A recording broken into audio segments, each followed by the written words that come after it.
안녕하세요, 이재환입니다. 오늘 이재환의 청사진은 이슈로 보는 우리 사회입니다.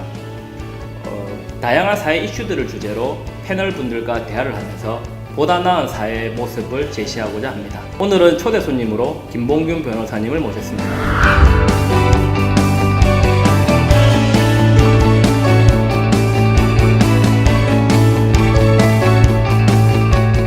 최근 고유정 사건 때문에 살인죄에 대한 이야기가 좀 나오고 있습니다. 예.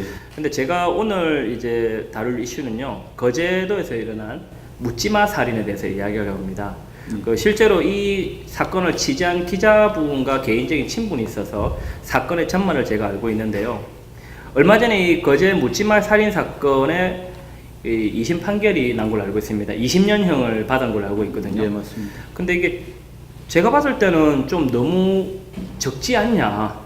그 범행 수법이 너무 잔인하거든요. 범인이죠. 그 범인이 20대이고 초범이고 뭐 생계를 치면 가장이기 때문에 이런저런 배를 했다고 전자팔찌도 부착하지 않는다 식으로 얘기 나오는데요. 제 개인적인 철학으로 봤을 때는 이게 너무 가볍지 않냐. 그 당시 그 피해자는 나이 드신 어른이고 또 그 다음에 살려달라고 빌기까지 하고 그렇게 예, 너무 맞습니다. 절박하고 차마 제가 입에 담을 수 없을 정도의 이야기였는데 어떻게 보십니까? 그 20년 판결에 대해서?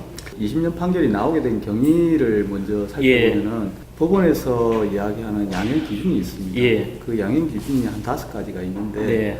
통상적인 이제 기본적인 양형 기준, 예. 그러니까 참작할 만한 사유가 있다든지 네. 그랬을 때 한 8년 정도 예. 형을 할 수 있는 부분이 있고, 그다음 두 번째 양형 기준이 이제 보통의 양형 기준. 예. 그러니까 통상적으로 뭐 이게 뭐 원한관계라든지 아니면 살인을 할 수 있는 동기, 일반적인 동기들이 나타나는 거 있지 않습니까?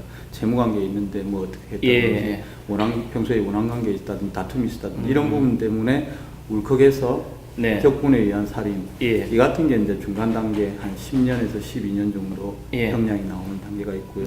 그리고 세 번째가 비난할 수 있는 동기가 있는, 그러니까 채무를 면하기 위해서 채권자를 살해한다든지 아니면 뭐 어떤 금전을 갈취 내지는 하기 위해서 살해하는 방법, 이런 것들이 있지 않습니까? 그럼 이거는 뭐 강도나 이런 유형이기 때문에 그런 부분에 대해서는 이제 비난할 수 있는 여지가 높기 때문에 이런 부분은 한 15년 이상의 이제 양형 기준을 잡고 있고요.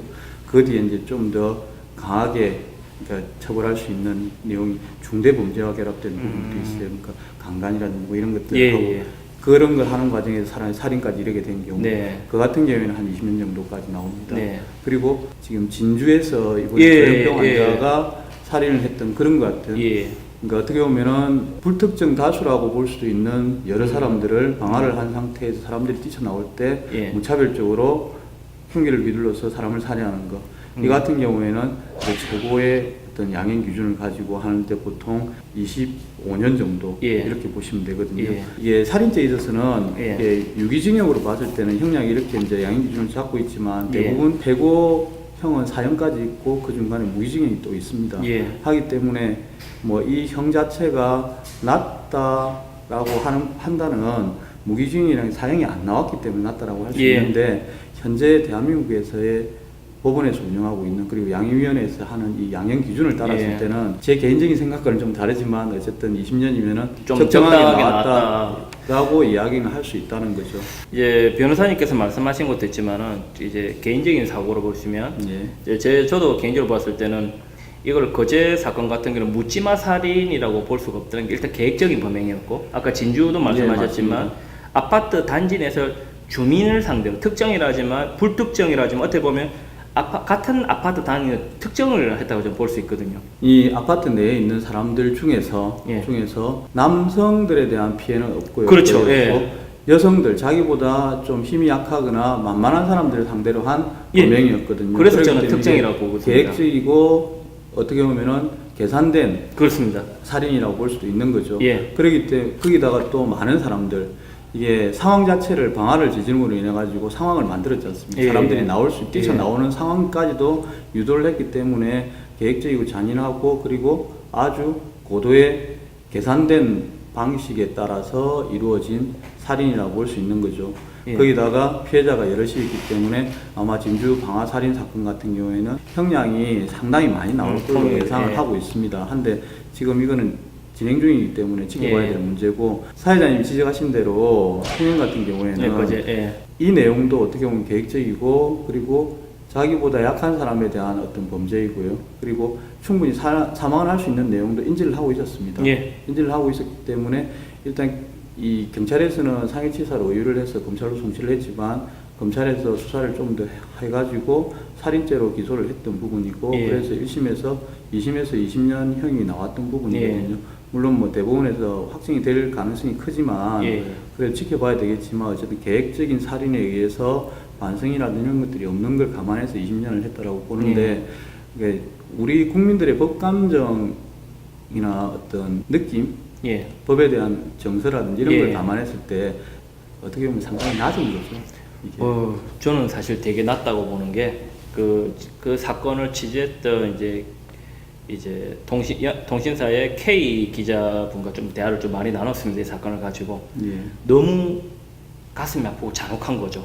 그리고 이 형량 자체를 또 작다고 보는 이유는, 이분이 이제 징역을 살고 나왔을 때, 사회로 돌아왔을 때 나이도 젊고, 또 이분이 거기서 좋은 것을 배우고 좀 교화가 돼서 많이 나왔다라고 하면 얘기가 다르지만, 그게 아니라면 더 우발적으로 더 큰 범죄자를 양성할 수 있다 생각도 들고, 또 제가 또 한번 이 거제 묻지마 살인 사건과 이제 고유행 사건을 잠깐 이야기하는 것 중에 하나가, 뭐 청주 식당 살인 사건도 그렇고요. 지금 저희가 변호사님께서 이제 준비하신 자료면 12년 정도 되어 있고요. 예. 징역이. 그다음에 대전에서 이제 말다툼한 안에서 11년 정도 살인죄를 했거든요. 예, 그렇게 근데 나옵니다.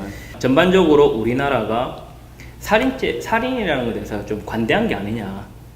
이제 좀 약간 법이 너무 경미한 거 아니냐. 저는 좀 그런 생각을 좀 하거든요. 왜냐하면 유가족이나 당사자 입장에서는 너무 끔찍한 일인데, 거기에 대해서는 좀 엄격하게 처벌이 돼야 된다고 좀 생각합니다. 물론 법감정과 법리적 해석은 다르겠죠. 하지만 법감정에 부합하는 걸 하면 이제 선동이 될 수도 있겠지만, 그렇지만 그래도 그에 못지않게 납득이 가능한 범위 내에서 처벌이 이루어질 때 좀 더 이제 어떻게 보면 범죄를 막을 수 있는, 예방할 수 있는 효과가 되지 않을까. 변호사님 개인적으로 보시기에는 지금 저희 나라의 양형 기준이 적합하다 보시는지, 아니면 좀 높아져야 된다 또는 낮아져야 된다 보시는지, 개인적인 생각은 좀 궁금해요. 왜냐하면 사건을 많이 다루시다 보니까. 제 개인적으로는 양형 기준이 높아져야 된다고 생각하고 있습니다. 지금 현재 상태에서 양형 기준이 살인 사건도 유기징역이 대다수 이렇게 20년 이내 유기징역이 대다수 나오는 상황인데, 그 살인 사건 이외의 사건들은 어떻겠습니까? 그렇죠. 뭐 성폭력 범죄 같은 경우에는 지금은 워낙 많이 이슈화 되고 하다 보니까 예전보다는 형이 좀 세지고 해서 10년 이상 넘어가는 경우도 나오지 않습니까? 특히나 아동 청소년들 같은 청소년에 대한 어떤 성폭력 범죄 같은 경우는 더 많이 나오죠. 한데 그 범죄를 제외한 나머지 상해, 폭행, 그리고 재산 범죄라고 하는 사기라든지 배임 뭐 이런 것들 있지 않습니까? 특히나 사기 범죄 같은 경우에는 사기라는 거는 어떻게 보면은, 살인은 생명에 대한 살인이지만 맞습니다. 사기는 경제적 능력에 대한 살인이거든요. 이게 그 사람이 전 재산이 걸려 있을 수도 있고, 자기가 몇 년간 정말 모아가지고 이걸 어떻게 해보려고 하는 그 돈들이 다 날아가는 거죠. 사람의 삶을 파괴시키죠. 그렇죠. 그러니까 그 지금 자본주의 사회 내에서 경제력이 없다라고 하면은 어떻게 보면은 계층이 하락할 수 있고, 그리고 생계 자체가 어려워지기 때문에 사회생활을 영위하는 것 자체가 어렵지 않습니까? 그렇기 때문에 경제적 살인이라고 볼 수 있고, 그에 대한 해당, 이 사회에서 살아갈 수 있는 여지가 없다는 거죠. 그러면은 그에 대한 어떤 합당한 처벌이 있어야 되는데, 통상 한 1억 정도의, 그러니까 1억 정도의 사기를 쳤다라고 하면은 10월에서 한 1년 6월 그 사이에 나오고, 이게 차츰차츰 금액에 따라서 올라가긴 합니다. 근데 이 몇백을 하지 않습니까? 사기를 보통 이게 유사수신이라든지 보이스피싱이나 유사수신이라든지 아니면은 다른 다단계 보통 이런 거 할 때는 몇백억 몇천억씩 된단 말이죠. 근데 그 사람들이 형을 받는 게 보면 한 10년 한쪽이거든요. 좀 경미, 그렇죠. 좀 이게 제가 표현이 잘못됐는데, 약간은 가볍지 않냐. 이제 자신이 타인에게 입힌 거에 비하면 받는 게 가볍지 않냐. 그렇죠. 그러니까 제가 오늘 이제 저희가 이슈로 거제 묻지마 이제 고유정 사건을 계기로 거제 묻지마 살인 사건 등을 이렇게 살인 사건을 좀 다루고 있는데요. 이 전반적으로 너무 경미한 것 같아요. 아까 말씀하신 종신형이라든지 저 이제 실제로 그 뭐 저희가 많이 보는 뭐 미국 드라마나 이런 관련돼 보면은 법원에서 나오는 거 보면 뭐 200년, 150년 이런데 와 이렇게 하지만은 상대적으로 그만큼 큰 죄를 저질렀다라는 경각심을 좀 준다 보는데 이제 이 20년 판결에 대해서는 굉장히 조금은 낮지 않냐. 좀 장기적으로 봐야 되고 또 전자팔찌를 좀 착용하는 걸 좀 해서 좀 관리를 했어야 된다고 보거든요. 좀 봐야 되는 게 이게 국가에서 형벌권을 가지고 형사처벌 집행을 하고 하는 부분들이 예. 그러니까 사인 간의 어떤 범죄를 보복 범죄를 예. 이게 피해가 발생한 데 대한 어떤 유족들이나 이런 분들이 그 가해자의 어떤 보복 범죄를 방지하기 위해서 예. 국가가 대신해서 형벌을 예. 집행을 하는 거거든요.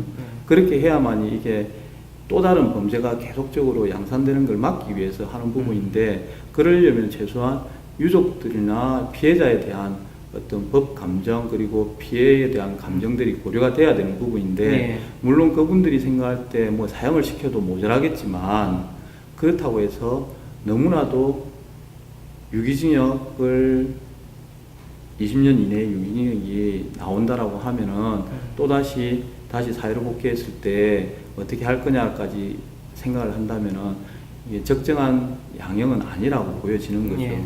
그 이전에 형사처벌과 관련된 부분에 대해서도 어쨌든 피해자의 어떤 법감정을 예. 만족을 시키기 위해서는 조금 더 이 형을 상한을 하는 부분이 좀 필요하지 않나 하는 생각을 하고 있습니다. 오늘 말씀 감사하고요. 일단 저희가 오늘 그 살인죄 그 고유정 그 사건을 계기로 거제 묻지마 살인과 각종 살인죄 이야기를 좀 했었는데요. 전반적으로는 좀 양형 기준이 약하기 때문에 양형 기준을 높여야 된다고 생각합니다. 왜냐하면 법은 최후의 보루입니다. 보루가 튼튼할 때 사람들이 겁을 내고 안심을 하는 거지. 보루가 약하면은 사람들은 안심도 하지 못하고 두려워하지도 않다고 봅니다. 그렇기 때문에 저희는 엄격한 법 집행이 필요하다 보고요. 또 나아가서 사기죄까지 좀 더 엄격하게 처벌해야 된다고 본다고 봅니다. 이 맞습니까? 예, 전반적으로 처벌 수위가 올라가야 된다고 된다. 예, 양형 기준을. 하는 부분에 대해서는 예. 좀 동의를 합니다. 예, 참 안타까운 일입니다. 이게 저희가 법감정에 부합하는 처벌을 내리라는 건 아닙니다. 하지만 적어도 누구든지 납득할 수 있는 최후의 보루 장치, 제어 장치가 될 수 있는 법이 필요하다는 것을 한 번 더 말씀드리며 오늘 이재한의 청사진은 이걸로 마치겠습니다. 참 안타까운데요. 이재한의 청사진은 앞으로도 다양한 사회적 이슈와 관련하여 우리들의 의견을 여러분들께 전달하며 보다 나은 사회를 만들기 위해 노력하겠습니다. 오늘 출연해주셔서 감사합니다. 감사합니다.